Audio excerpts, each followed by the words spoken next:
తెలుగు రాష్ట్రాల్లో భారీ వర్షాలు కురవబోతున్నాయి. బంగాళాఖాతంలో ఏర్పడిన వాయుగుండ ప్రభావంతో తెలుగు రాష్ట్రాల్లో భారీ వర్షాలు కురవబోతున్నాయి. బంగాళాఖాతంలో ఏర్పడిన వాయుగుండ ప్రభావం తెలుగు రాష్ట్రాల్లో ఏ జిల్లాల్లో ఏ విధంగా ఉంటుందో ఇప్పుడు నేను మీకు వివరించబోతున్నాను. పశ్చిమ మధ్య బంగాళాఖాతంలో ప్రస్తుతం వాయుగుండం ఉంది.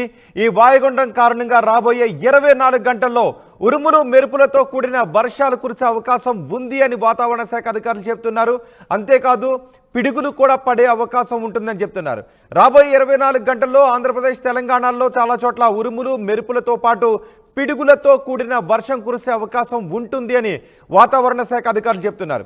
అంతేకాదు విజయనగరం విశాఖపట్నంలో భారీ వర్షాలు కురిసే అవకాశం ఉంటుంది. తెలుగు రాష్ట్రాల్లో ఈ వాయుగుండ ప్రభావం ఎక్కువగా ఉంటుంది అని చెప్తున్నారు. మత్స్యకారులు వేటకు వెళ్ళొద్దు అని చెప్తున్నారు. ఇప్పటికే ఆంధ్రప్రదేశ్లో వాతావరణం మారిపోయింది. తెలంగాణలో కూడా వాతావరణంలో మార్పు కనిపిస్తుంది. పశ్చిమ మధ్య బంగాళాఖాతంలో ప్రస్తుతం వాయుగుండం ఏర్పడింది.